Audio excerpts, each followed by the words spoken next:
السلام علیکم ورحمۃ اللہ وبرکاتہ۔ الحمد للہ وکفا وسلام علی عبادہ الذین اصطفیٰ، اما بعد فاعوذ باللہ من الشیطان الرجیم، بسم اللہ الرحمن الرحیم۔ قال اللہ تبارک وتعالی فی القرآن المجید والفرقان الحمید، فمن شہد منکم الشہر فلیصمہ۔ وقال تعالی یرید اللہ بکم اليسر ولا یرید بکم العسر ولتکملوا العدہ ولتکبروا اللہ علی ما ہداکم ولعلکم تشکرون۔ وقال تعالی ایاما معدودات۔ وروى البخاری عن البراء رضی اللہ عنہ قال كان اصحاب محمد صلی اللہ علیہ وسلم اذا كان الرجل صائما فحضر الافطار فنام قبل ان يفطر لم يأكل ليلة ولا يوم حتى يمسي۔ وإن قيس بن شرمة الأنصاري كان صائما فلما حضر الافطار أتى امرأته إلى آخره۔ حمد و ثنا، بڑائی اور بزرگی خالق کائنات اللہ رب العالمین کے لیے لائق اور زیبا ہے، جو ہم سب کا خالق اور مالک ہے۔ ہمیں چاہیے کہ ہر وقت ہم اللہ سبحانہ تعالیٰ کی حمد و ثنا، تسبیح و تہلیل بیان کرتے رہا کریں۔ تبارک اسمہ و تعالی جدہ ولا الہ غیرہ۔ اللہ کی اس مختصر حمد کے بعد درود و سلام ہو امام الانبیاء، شافع روز جزا، جناب محمد رسول اللہ صلی اللہ علیہ وسلم پر۔ اللہم صلی وسلم وبارک علیہ، اللہم صلی وسلم وبارک علیہ۔ ناظرین کرام، میں نے ابھی قرآن مقدس سورہ بقرہ کی 3 مختلف عربی عبارتیں آپ کے سامنے پیش کی ہیں، جو آیات کے چھوٹے چھوٹے ٹکڑے ہیں، اور بخاری شریف کی ایک حدیث مبارکہ۔ آج کے چند منٹ خطاب میں ان لوگوں سے بات کرنا چاہتا ہوں جو لوگ رمضان المبارک میں روزے نہیں رکھتے۔ میرے اندازے اور کچھ مجھ جیسے ہی لوگوں کے اندازے کے مطابق 70 سے 80% لوگ رمضان المبارک میں روزے نہیں رکھتے اور اس کے نئے نئے بہانے تلاشتے ہیں۔ کوئی کہتا ہے کہ میں بیڑی اور گٹکے سے پریشان ہوں، کوئی کہتا ہے میں تمباکو سے پریشان ہوں، کوئی کہہ دیتا ہے کہ میں بہت گنہگار ہوں، میرے روزے کیا قبول ہوں گے؟ الغرض بہت سی باتیں ہیں۔ 70 یا 80% لوگ روزہ نہیں رکھتے۔ اللہ رب العالمین نے قرآن کریم کے اندر ان روزوں کو فرض کیا ہے۔ پچھلے درس میں نے بتایا تھا کتب علیکم الصیام، یہ بھی سورہ بقرہ کے الفاظ ہیں، تم پر روزوں کو فرض کیا گیا ہے۔ اور آج جو میں نے آیت پڑھی ہے، اس میں اللہ رب العالمین نے ارشاد فرمایا فمن شہید منکم الشہر فلیصمہ، تم میں سے جو اس ماہ کو پائے اس کو چاہیے کہ وہ روزے رکھے۔ اس ماہ سے مراد ماہ صیام، ماہ رمضان، اس کو چاہیے کہ وہ روزے رکھے، فلیصمہ۔ اور دوسرے مقام پر اللہ رب العالمین نے ان لوگوں کے لیے جن کا آج میں ذکر کر رہا ہوں 70 یا 80% جو بہانے کرتے ہیں، اللہ رب العالمین نے ان کو خطاب کرتے ہوئے یہ ارشاد فرمایا ہے یرید اللہ بکم اليسر ولا یرید بکم العسر۔ اللہ کا ارادہ تمہارے ساتھ آسانی کرنے کا ہے، اللہ کا ارادہ تمہارے ساتھ سختی کرنے کا ہرگز نہیں ہے۔ اس کا مطلب یہ ہے کہ کوئی اگر تکلیف محسوس کرتا ہے تو اس کو اللہ کا یہ حکم اپنے دل میں، اپنے دماغ میں اتار لینا چاہیے کہ وہ تو یہ کہہ رہا ہے کہ میں آسانی کرتا ہوں۔ تو جن کو پریشانی محسوس ہوتی ہے یا وہ کہتے ہیں تو وہ یہ طے کر لیں کہ ہمیں پریشانی نہیں ہونا، کیونکہ اللہ ہمارے ساتھ آسانی کرے گا۔ یہ کوئی عام انسان نہیں کہہ رہا ہے، یہ دنیا کا کوئی شہنشاہ، کوئی دنیا کا بادشاہ نہیں کہہ رہا ہے، بلکہ احکم الحاکمین، حاکموں کا حاکم، بادشاہوں کا بادشاہ کہہ رہا ہے، یرید اللہ بکم اليسر۔ تو جب اللہ آسانی کرے گا تو آپ کے کہنے سے کیا فائدہ؟ آپ خام خواہ جھوٹ بول رہے ہیں، غلط کہہ رہے ہیں، یا خام خیالی میں مبتلا ہیں، یا شیطان نے آپ کو بہکا رکھا تھا، آج تو وہ بنا ہوا ہے۔ تیسرے نمبر پر جو میں نے آیت پیش کی تھی، بلکہ آیت کا ایک چھوٹا سا ٹکڑا، ایام معدودات، اس ٹکڑے کے اندر اللہ رب العالمین نے ان لوگوں کے بارے میں ذکر کیا ہے جن کو یہ لگے کہ یہ دن تو بہت زیادہ ہے۔ جو ایمان والے ہیں اور اللہ پر اعتماد اور بھروسہ مکمل ہے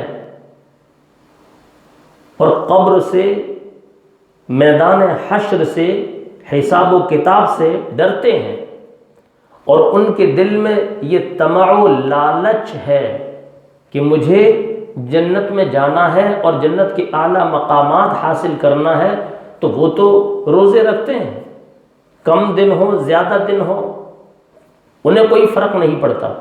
لیکن جن 80% یا 70% لوگوں کی میں بات کر رہا ہوں، وہ لوگ اس کو بغور سنیں، ایام معدودات، بڑے دوستانہ انداز میں اللہ کہہ رہا ہے یہ گنتی کے تھوڑے سے دن ہی تو ہیں، کیونکہ بہت سے لوگ یہ کہا کرتے ہیں اتنے دن، 30 دن، 29 دن۔ اللہ رب العالمین نے ان لوگوں کے لیے ارشاد فرمایا، نہ، ایام معدودات، بھائی یہ گنتی کے چند دن ہیں، رکھو، دیکھو اس کے فوائد پھر تمہیں کیا کیا نصیب ہوتے ہیں۔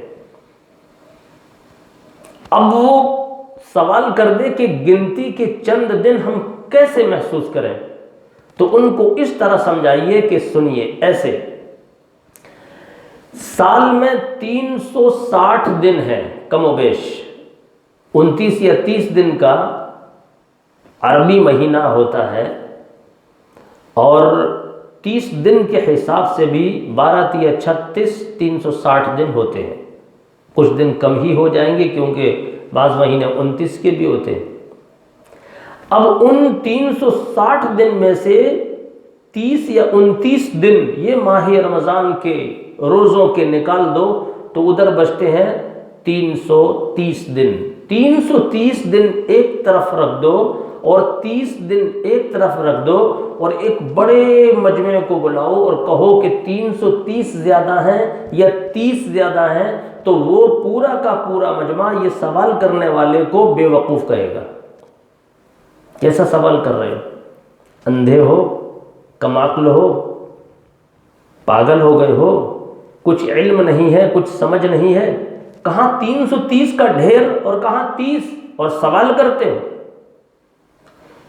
سمجھ میں آ گئی بات؟ ایام معدودات، یہ گنتی کے چند دن ہیں، یعنی 360 دنوں کے مقابلے میں یہ 30 دن چند ہی ہیں، ایام معدودات۔ چلیے اس بات کو یہاں سے ختم کرتے ہیں، یہ کہتے ہوئے کہ جو لوگ 70 یا 80% ہیں اور نت نئے بہانے تلاشتے ہیں، ان سے میری گزارش ہے بہانے مت تلاشی ہے۔ یہاں مجھ جیسے لوگوں کے سامنے آپ کے بہانے چل جائیں گے، ہم زبردستی نہیں کر سکتے۔ روزہ رکھو، بندوق کی نلی آپ کے کندھے پر نہیں رکھ سکتے، کوئی چھری نہیں مار سکتے، نہیں دکھا سکتے، اور یہ غلط بھی ہے، زبردستی نہیں ہے دین کے کام کروانے کے لیے، لیکن اللہ کا حکم ہم بتا سکتے ہیں۔ لیکن میدان محشر قیامت کے دن بچنے کے لیے کون سے بہانے تلاش کرو گے جب پھنس جاؤ گے؟ اللہ وہاں کی ہولناکی، وہاں کی تباہی، وہاں کی بربادی، وہاں کا پھنسنا، اللہ رب العالمین کی شدید گرفت سے ہم سب کو بچائیں۔ کہیے آمین یا رب العالمین۔ اب آئیے اس حدیث کی طرف۔ بخاری شریف کی ایک حدیث میں نے آپ کے سامنے پیش کی تھی۔ اس حدیث سے یہ ثابت ہوتا ہے کہ اس وقت جو روزے ہیں ان دنوں کے مقابلے میں جب اللہ کے نبی صلی اللہ علیہ وسلم حیات تھے، صحابہ آپ کے ساتھ موجود تھے، ان دنوں کے روزوں کے مقابلے میں بے انتہا آسان ہیں۔ بعد میں ہوئے، ابتدائے اسلام میں یہ بڑے مشکل تھے۔ مثلا رات کو اپنی بیوی سے صحبت نہیں کر سکتا تھا، مجامعات نہیں کر سکتا تھا، اور بھی کچھ باتیں تھیں جو میں ابھی آپ کو بتاتا ہوں۔ بخاری شریف کی حدیث ہے جس کے راوی براء ابن عازب رضی اللہ عنہ ہے۔ حدیث اس طرح ہے، عن البراء رضی اللہ عنہ قال كان اصحاب محمد صلی اللہ علیہ وسلم اذا كان الرجل صائما فحذر الافطار۔ براء ابن عازب رضی اللہ عنہ کہتے ہیں کہ اللہ کے نبی جناب محمد رسول اللہ صلی اللہ علیہ وسلم کی صحابہ جب روزے سے ہوتے، فحذر الافطار، اور افطار کا وقت جب آ جاتا ہے، جیسے آ جاتا ہے اور ہمارے سامنے دسترخوان پر اللہ رب العالمین کی بے شمار قیمتی قیمتی نعمتیں رکھی ہوتی ہیں، اللہ سب کو نصیب فرمائے۔ اس وقت فیس بک پر بڑی بڑی قیمتی چیزیں شیئر کی جا رہی ہیں، دسترخوان کے دسترخوان شیئر کیے جا رہے ہیں، لوگ کہہ بھی رہے ہیں کہ یہ شیئر مت کرو، غربا پریشان ہیں، کووڈ-19 کا دور ہے، دوسرے لاک ڈاؤن کے دور سے ہم گزر رہے ہیں، کھانے کو محتاج ہیں، پریشان ہیں، ان کی مدد کرو، ان کو تکلیف پہنچے، ایسی چیزیں شیئر مت کرو۔ میں بھی یہ کہوں گا کہ آپ ایسا نہ کریں، شیئر مت کریں، اللہ کا شکر ادا کریں اور غربا کی مدد کریں۔ عرض یہ کر رہا تھا فحذر الافطار، صحابہ کا زمانہ ہے، اللہ کے نبی موجود ہیں اور روزے سے ہیں، اور افطار کا جب وقت آ جاتا ہے، فنام قبل ان یفطر لم یأکل لیلہ ولا یوم حتی یمسی، اور افطار سے پہلے اگر وہ سو جاتا، اس کی مثال میں یوں سمجھاؤں کہ آپ گھر کے اندر تشریف لائے 10 منٹ پہلے، افطار کا وقت ہے، سارے بیوی بچے آپ کے سامنے بیٹھے ہیں، آپ بھی بیٹھ گئے، لیکن آپ نے سوچا کہ ابھی دیر ہے، ذرا چھت پر جاؤں اور ایک کام کر لوں، ایک حدیث ہے دیکھ لوں، اور آپ نے کتاب لی اوپر چڑھ کر اور حدیث دیکھنے لگے۔ اتنے میں افطار سے چند منٹ پہلے آپ کی آنکھ لگ گئی، کیونکہ آپ تھکے آ رہے تھے، کمزور ہو گئے تھے دن بھر کے روزے سے۔ بچے یہ سمجھے، بیوی یہ سمجھی کہ آپ باہر نکل گئے، انہوں نے آپ کو بلانا چاہا، نہیں بلا سکے، فون بھی آپ کا اندر ہی رکھا ہوا تھا، فون کیا تو وہ گھر کے اندر ہی بیل بج رہی ہے، یا پھر فون ہے ہی نہیں، آپ اوپر سو رہے ہیں، تو جب آپ کی آنکھ کھلے گی تو آ کر کے افطار کریں گے نا، کیونکہ وہ مجبوری ہے۔ لیکن اس زمانے میں ایسا نہیں تھا ابتدائی اسلام میں۔ فحذر الافطار، جب افطار کا وقت آ جاتا، فنام قبل ان یفطر، اور اگر افطار سے پہلے کوئی سو جاتا، لم یأکل لیلہ ولا یوم حتی یمسی، تو چونکہ اب وہ اٹھا ہے، افطار سے پہلے سویا اور افطار کے بعد اٹھا، رات ہو گئی ہے، اندھیرا ہو جاتا ہے، لم یأکل لیلہ، تو سزا کے طور پر ابتدائی اسلام میں یہ تھا کہ آپ رات بھر اب کچھ بھی نہیں کھا سکتے، اور رات بھر ہی نہیں، ولا یوم، جب رات ختم ہوگی یعنی صبح سحری کا وقت آئے گا، تمام لوگ سحری کریں گے، لیکن آپ سحری بھی نہیں کریں گے، اور صبح بھی دن بھر کچھ نہیں کھائیں گے، حتی یمسی، یہاں تک کہ دوسرے دن پھر وہی افطار کا وقت آ جائے، شام ہو جائے۔ کتنا سخت تھا! 14-15 گھنٹے آپ نے روزہ رکھ لیا ہے، اور 14-15 گھنٹے کے بعد چونکہ آپ سو گئے تھے تو آپ پر یہ کوڑا لاگو ہوا کہ اب آپ رات بھر اور دوسرے دن بھر نہیں کھائیں گے، گویا کہ 24 گھنٹے، اور 24 کے اندر آپ یہ 14-15 گھنٹے اور ملا دو، کتنے گھنٹے ہوتے ہیں آپ اندازہ کرو۔ شروع اسلام میں یہ تھا۔ اب آگے چلیے، یہ قانون کے دوران ہی وَإِنَّ قَيْسَ بْنَ شِرْمَةَ الْأَنصَارِيَّ كَانَ صَائِمًا، قیس بن شرمہ نامی انصاری صحابی روزے سے تھے۔ فحضر الافطار اتا امرأتہ، افطار کا وقت ہوا اور وہ اپنی بیوی محترمہ کے پاس آئے، اور آنے کے بعد فقال لها اعندك طعام، انہوں نے اپنی بیوی سے کہا کیا آپ کے پاس کھانے کو کچھ ہے؟ بیوی نے جواب دیا قالت لا، نہیں ہے۔ یہاں پر ایک غور کرنے والی بات یہ بھی ہے کہ وہ زمانہ غور کیجئے کیسا تھا۔ شوہر باہر سے آ رہا ہے، اس کو یہ بھی نہیں پتا گھر میں کچھ ہے یا نہیں، اور آج 1 2 3 گھنٹے پہلے ہم سب کو علم ہوتا ہے کہ گھر میں کیا کیا بن رہا ہے۔ زردے ہیں، پلاؤ ہے، آم بھی ہے، تربوز بھی ہے، خربوز بھی ہے، انگور بھی ہے، اور بھی بہت کچھ ہے۔ وہ کیسا زمانہ تھا اور کتنی سخت سزا تھی۔ انہوں نے کہا کیا آپ کے پاس کھانے کو کچھ ہے؟ اعندک طعام؟ قالت لا، انہوں نے کہا نہیں ہے۔ ولکن انطلق فاطلب لک، لیکن ہاں آپ بے فکر رہیے، میں جاتی ہوں، کوئی انتظام کرتی ہوں، کوئی جگاڑ کرتی ہوں، یعنی باہر جا کر کے کسی رشتہ دار سے، کسی دکان والے سے، یا جو بھی طریقہ ان کا ہو، ان کے ذہن میں ہو، اس کی وضاحت حدیث کے اندر نہیں ہے، کہا میں لاتی ہوں۔ وہ لینے کے لیے چلی گئی۔ جیسے ہی وہ لینے کے لیے گئی، ابھی چند منٹ باقی تھے، صحابی رسول لیٹے، اور لیٹنے کے بعد ان کی آنکھ لگ گئی، سو گئے۔ حدیث کے الفاظ ہیں وَكَانَ يَوْمَهُ يَعْمَلُ فَغَلَبَتْهُ عَيْنَاهُ، انہوں نے اس دن کام کیا تھا، محنت کی تھی، مشقت کی تھی، ان کی آنکھ لگ گئی تھکن کی وجہ سے۔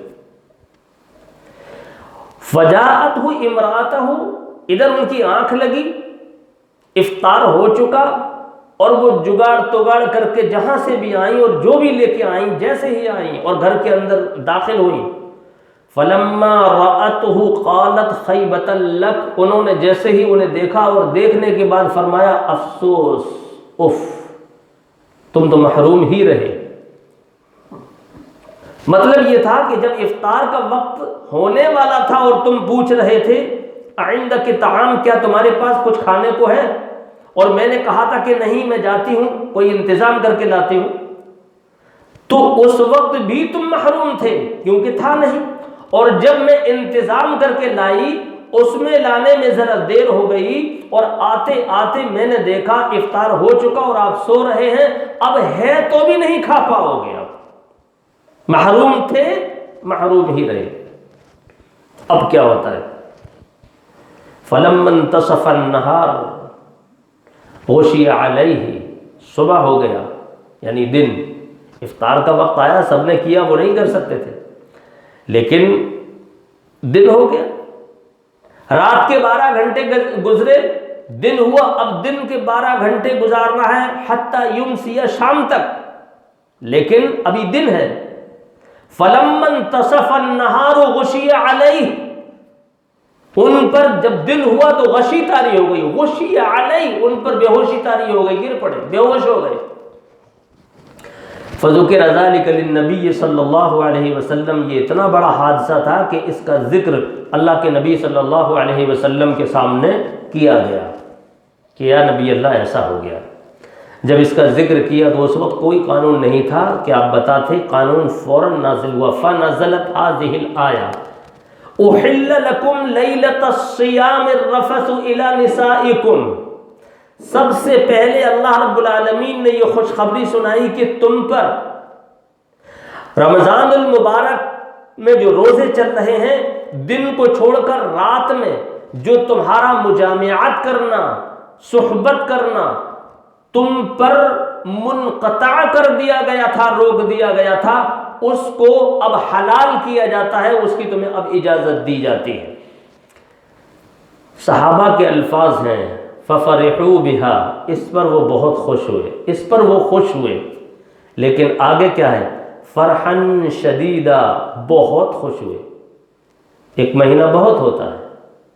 شدت اختیار کر گئی ان کی خوشی کی. دوسری وَنَزَلَتْ، اور یہ بھی آیت نازل ہوئی، وَكُلُوا وَاشْرَبُوا حَتَّى يَتَبَيَّنَ لَكُمُ الْخَيْطُ الْأَبْيَضُ مِنَ الْخَيْطِ الْأَسْوَدِ، کھاؤ اور پیو یہاں تک کہ ممتاز ہو جائے سفید دھاری بلیک کالی دھاری سے. یعنی اب رات میں جو تمہیں منع کیا گیا تھا کھاؤ پیو، یہ بھی اجازت دی گئی. عرض مجھے یہ کرنا ہے میرے بھائیوں، کتنا مشکل تھا وہ روزہ، اللہ نے کتنا آسان کر دیا ہے. کھانے ہیں، پینے ہیں، انواع و اقسام ہیں. اس زمانے جیسی مجبوریاں بھی ہیں لیکن بہت کم لوگوں پر، اور ان کی بڑی اچھی مدد ہوتی ہے. اس زمانے میں اتنی مدد بھی نہیں ہو سکتی تھی، مددگار کم تھے، اب مددگار بہت زیادہ ہیں. اس وقت لاک ڈاؤن چل رہا ہے، پورے ہندوستان کے اندر غریب پریشان ہیں، بہت سے لوگوں کی غربت سے موت بھی ہوئی ہے، بہت سے لوگوں نے پھانسی بھی لگائی ہے. میں سمجھتا ہوں لوگ بھی کہہ رہے ہیں لاک ڈاؤن کا جو سسٹم تھا وہ سسٹم تھوڑا ٹھیک نہیں تھا. اس پر میں زیادہ بات نہیں کرنا چاہتا. اگر سسٹم سے یہ کام ہوتا تو اتنی پریشانی نہیں ہوتی، لیکن خیر لاک ڈاؤن ہوا. اس لاک ڈاؤن کے اندر کتنی مدد کر رہے ہیں لوگ، اللہ ان کو اجر عظیم سے نوازے. اللہ دونوں جہان میں جو لوگ ان کی مدد کر رہے ہیں بھلائیاں نصیب فرمائے، اس کے بدلے میں ان کو جنت نصیب فرمائے، اعلیٰ مقام نصیب فرمائے. عرض مجھے یہ کرنا تھا کتنا مشکل تھا وہ روزہ، اور آج اتنی آسانیوں کے باوجود اگر 70-80% روزہ نہ رکھیں تو کتنے دکھ کی بات ہے. کئی لوگ ملے، آپ روزے سے ہوں گے؟ ہاں مولانا روز جیسے ہیں، روز جیسے ہیں، ذرا سا الفاظ رگڑ کر روز جیسے ہیں، ایسا لگے کہ روزے سے ہیں اور آپ چپ ہو جائیں. میں نے کہا کیا کہہ رہے ہو؟ کہاں ہاں روز جیسے ہیں. میں نے کہا یہ روز جیسے ہیں کیا سمجھا نہیں؟ روزے سے ہو نا؟ ارے میں کہہ رہا ہوں مولانا روز جیسے ہیں، یعنی جیسے رمضان سے پہلے رہتے تھے روز جیسے، ویسے ہی ہے، مطلب روزہ نہیں. کیوں؟ ارے یہ بات وہ بات، یہ مجبوری، اب بس چھوڑیے آپ بھی بس مولانا. اس طریقے کی لوگ باتیں کرتے ہیں. اللہ سے ڈریے، مجھ سے نہیں، کسی انسان سے نہیں، کسی عالم سے نہیں، کسی خطیب سے نہیں، کسی چھوٹے اور بڑے سے نہیں، باہر والے سے نہیں، اللہ سے ڈریے. کل قیامت کے دن آپ کو جواب دینا ہے. آپ کا جواب مجھے نہیں دینا، آپ کا جواب آپ کے والدین کو نہیں دینا، بہن بھائیوں کو، اہل محلہ کو نہیں دینا. آپ کا جواب آپ کو دینا ہے. روزہ رکھا تھا یا نہیں، یس اور نو آپ جواب دیں گے. نماز پڑھی تھی یا نہیں، یس اور نو آپ جواب دیں گے. روزہ رکھا تھا تو مشروط طریقے سے رکھا تھا یا نہیں، یعنی جو شرائط ہم نے رکھی تھی ان شرائط کے حساب سے رکھا تھا یا اپنی منچاہی اپنی مرضی سے رکھا تھا. یہ ساری سوالات آپ سے ہونے ہیں انشاءاللہ. مشروط روزہ ہے، بلکہ ہر اللہ کا حکم مشروط ہے. اس پر میں انشاءاللہ اگلا درس آپ کے سامنے پیش کرنے کی کوشش کروں گا. آج ان چند منٹوں میں جو کچھ کہا ہے میں دعا کرتا ہوں الہی سب سے پہلے مجھے عمل کی توفیق نصیب فرما، اور جن جن صاحبان نے سنا ہے اور جو آگے سننے والے ہوں الہی ان سب کو عمل کرنے کی توفیق نصیب فرما. استغفر اللہ لی ولکم ولسائر المسلمین فاستغفروہ انہ هو الغفور الرحیم. والسلام علیکم ورحمۃ اللہ وبرکاتہ.